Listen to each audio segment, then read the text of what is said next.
Is dinner ready yet? As I was preparing dinner, I heard my husband John's voice. Okay, I'm on it. John seemed to be relaxing in the living room, watching TV. Hey, bring me some tea? Sure thing. So, upon his request, I turned off the stove and made some tea. It's a scene that hasn't changed over the years. But, I've started to question this kind of life. My name is Carol. I'm 50 years old, in my 27th year of marriage. John is 4 years older than me, a former boss at work. At his request, I quit my job to become a full-time homemaker when we got married. As an office clerk, I was used to being assigned all miscellaneous tasks. So John, my former boss, seemed to take it for granted that he would make me do things at home. We have a son and a daughter. Our son Alex works for an IT company, and our daughter Emily has taken a job with a food company. Although they live close by, both have moved out, and with the parenting phase winding down, I've started to think about doing something new. Encouraged by Emily, I started attending cooking classes. However, I felt awkward asking John to pay for them, which led me to take a part-time job as an office clerk at a supermarket. Despite the gap in my employment and the many changes, I found it exciting to take on new challenges. Thanks to Alex, who had always been interested in computers and taught me how to use them, I was able to handle the computer requirements of modern office work. I'm grateful to Alex. Even though it was part-time, earning my own money after such a long time made me feel validated as an individual. I used that money to pay for the cooking classes. Having lived in a closed-off world, I suddenly found my social circle expanding. I enjoyed improving my cooking skills, but interacting with people of various ages was especially delightful to me. I'm going to take a shower now. After dinner, as I was doing the dishes, John called out from the living room. It's ready for you. Without saying anything, John got up and headed to the bathroom. I am the one who sets up the bathroom and prepares John's change of clothes. It wasn't necessarily painful, but being taken for granted like that did make me feel sad. Even when I was sick, John wouldn't do anything. He would just ask about his meals and clothes. Usually, the kids would take care of me and scold John, but it never seemed to affect him. Even though this lifestyle has continued for years, starting part-time work began to change my mindset. When I told John that I wanted to take a cooking class, he made it a condition that I would not neglect my chores. I didn't have a particular complaint about that.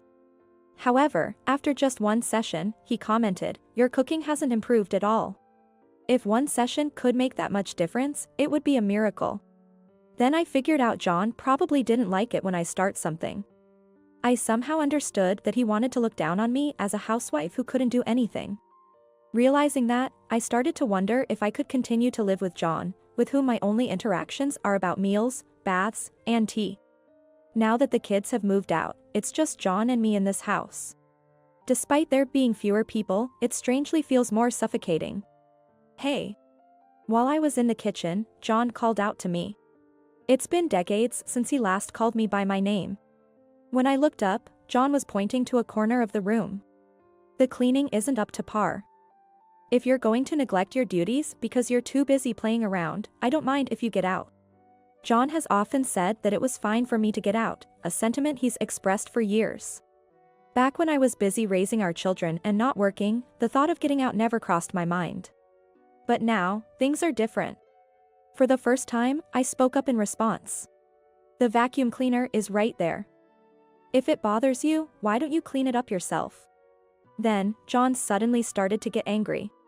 What are you talking to the head of a household when you're just my wife? Talk is over. Saying that, he left the living room. I sighed. After a while, I heard the sound of the front door opening, so it seemed he went out. Wife or head of the household, too old-fashioned if I think about it. He probably never expected me to talk back. After some time, John came back. Then he suddenly thrust me a few pieces of paper he had in his hand. If I file this with the court, you're getting out of here. John gave me divorce petition forms. And what's more, his part was already filled out meticulously. A divorce just because I talked back once? But part of me thought, if that's what he wants, maybe that's for the best. Still, wanting to cool down, I said, please let me think about it, took those papers, and retreated to the bedroom where John wasn't.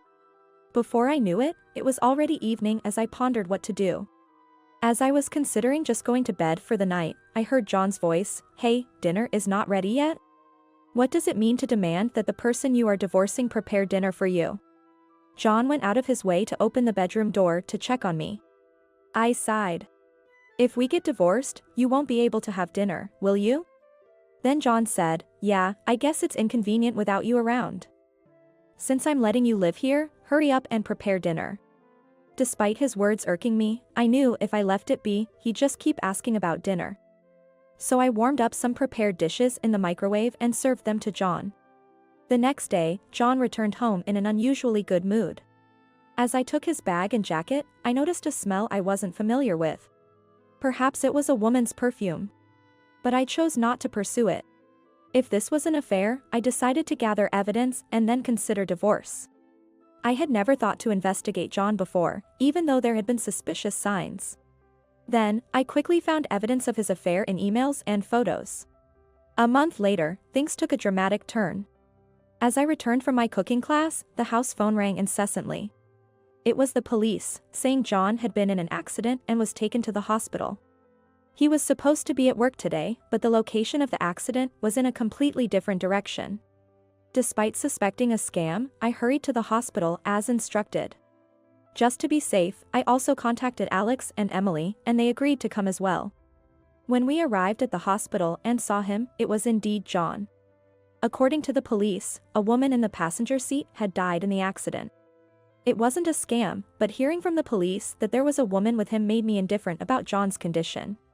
Wasn't he supposed to be at work? How come he was in that place, and with another woman? I just nodded to Emily's words. The kids quickly grasped that John had been having an affair. Either way, with John unconscious, there was nothing to be done. There was a possibility he might never regain consciousness, and even if he did, he might be suffering from paralysis from the waist down. Other than that, we would have to wait and see when he woke up. John woke up 3 days later. When I received the call and went to the hospital, my in-laws were there. I had informed John's parents when he was taken to the hospital. However, not feeling like waiting for them, I hadn't met with John's parents, who took a while to arrive at the hospital. The in-laws seemed to have arrived after we left. While John was unconscious, the in-laws stayed by his side. As soon as she saw me, my mother-in-law, Lisa, started yelling, "Carol, where have you been?" It seemed like she hadn't liked me since I married John. We rarely see each other since we live far apart, but she always complains whenever we meet. Well, this time, I expected to be scolded for being a wife who left her unconscious husband behind. "You're a terrible wife for not being by his side while your husband was fighting for his life." My father-in-law, George, joined in scolding me. I couldn't help but say, "I guess so. I agree." Normally, a wife would stay by her husband's side in such a situation. But I had given up that role. As the in-laws stared at me with wide eyes, John spoke up. "It seems I'll be hospitalized for a while, so I'll need you to prepare my clothes and towels. You can see me at a fixed time every day." He said it as if it were the most natural thing in the world. As I stayed silent, pondering where to start, John said, "A wife should serve her husband for life, right?" Then, Lisa chimed in. "Poor thing, being paralyzed. From now on, Carol has to take care of him devotedly." John nodded and said, "That's right. You're my wife, so it's only to be expected." Hearing that, I said with a serious face, "What are you talking about?" "It's impossible because we're strangers now."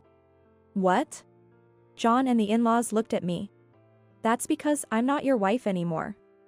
Besides, you have quite the nerve, cheating and getting caught in an accident. You told me you were working, but in reality, you took a day off for a trip with your mistress? Unbelievable." I wasn't sure how much the in-laws knew, but they must have noticed the situation now that I explained it. Then, George said something outrageous. "What's the big deal about 1 or 2 affairs? Yeah, having such an attractive husband should make you proud." It was Lisa who made the off-target remark. Just then, the door to the hospital room swung open. "Grandma and Grandpa, what you're saying is awful." It was Emily who said that. Alex was behind her. It seemed they had heard everything. Now all the players were here. I began to tell everything. Your affair started 3 years ago with the wife of a company executive, I heard. You hit it off with her when you visited their house to congratulate him on his promotion to executive. How dare you make a move on the wife of an executive? The woman who died in the accident was John's mistress. After being questioned by the police and also in communication with the woman's husband, I learned specific information. John's face visibly paled. Don't you think it's strange to have a car accident with his mistress in the car and not find out anything? I've been aware of it for a long time, though, so I have all the evidence I need. Well, I'm off to discuss the future with my lawyer, so I'll leave now. John, now visibly pale, started to panic. Wait, what do you mean by lawyer? Exactly what it sounds like. I'll be claiming compensation for the affair and your emotional abuse. What am I supposed to do now? John always worried only about himself. I stopped worrying about John. For too long, I've been treated like a maid by John, whose only concerns were meals, baths, and tea. After the accident during his affair, I had finally had enough. Fortunately, I had already received the divorce petition forms filled out by John. So, without hesitation, I headed to the court and submitted them. That is why we are in divorce proceedings, and I will not do anything to take care of you in the future. Declaring this, Alex and Emily nodded in agreement. I'm glad you've decided to divorce Dad, said Alex. With that, the conversation ended. As I was about to leave the hospital room, leaving John looking pale, Lisa hurriedly blocked my way. There's no way such a divorce will be approved. You are to take care of him for life. Do you understand? Lisa yelled, so I involuntarily responded with a serious face, no, I don't. Then what is he supposed to do? He can't even walk. What if he needs to take a bath or use the toilet? Who is going to take care of him? You have no brains except to take care of him. So don't whine and just do it. I kept a straight face and said, why don't you do all of that? And she fell silent, shaking her head. So I said, please stop trying to push onto me the things you don't want to do. Then I added, good luck taking care of your son with your husband. George, who had been acting as if he was out of the loop, looked bewildered. The rest is none of my concern. As you said, I'll be leaving that house. I left the hospital room with my children. I hardly ever talked back before, but today I was able to say what I wanted. Feeling refreshed, I returned home to prepare for moving. Let's live together, Emily suggested, so I moved in with her. I returned to my part-time job after a break and resumed attending cooking classes. Wherever I went, people said, Carol, you seem brighter than before. It makes sense since I was acting like an unpaid maid before, it's natural to become somber. Now, with a broader outlook and more friends, I live every day joyfully. As promised, I sued John for damages due to his affair and emotional abuse, and got a fair share of the property. Since the affair was discovered by the executive, John's mistress's husband, he also sued for compensation. John, now paralyzed from the waist down, was planning to continue working at the company he had been with. But the affair with the executive's wife and the accident made it uncomfortable for him, so he chose to resign. Carol, please come back. John's desperate call came through. Without me saying anything, John started to talk. Mom and Dad have been pushing my care onto each other, and Mom left yesterday. We're over. He said this in a pitiful voice, so I replied, do you really think I would come back to that? I did marry you, but the feeling of wanting to serve you for life has long been gone. You managed to live just by saying meals, baths, tea. Maybe things would have been different if you had at least said thank you, but you took it for granted. You might think you can't do anything now because you're disabled, but you've always been someone who couldn't do anything by yourself. John was speechless over the phone. Also, being called by my name for the first time in decades doesn't make me happy at all. I've received plenty from the property division and compensation, so I have no need for you anymore. If you keep contacting me persistently, I'll consult the police. He might have really thought I would come back, but I'm already independent. Since my part-time job salary wasn't enough, I was looking for something new when I learned that my cooking class instructor was looking for a partner. The instructor, being elderly, didn't understand computers, and the class recruitment was done on paper, with handwritten student management. I immediately volunteered to help, using the internet to recruit students and post about the cooking class. All thanks to Alex teaching me about computers. Then, Alex contacted me. Dad called the other day, but I told him I can't trust him, won't help him, nor lend him money. Oh, and I'm not inviting Dad to the wedding. Just so you know. Alex, who had grown up before I knew it, is getting married in 2 months. He sometimes comes to me, hoping not to become like his father, asking to learn cooking. Emily watches him with a smirk, saying, "Big brother, you're here again? We've always been like this." Our family gatherings no longer include John. It seems John was only there to order me around, causing me trouble. Without John, I've been able to lead a fulfilling life, and I am content.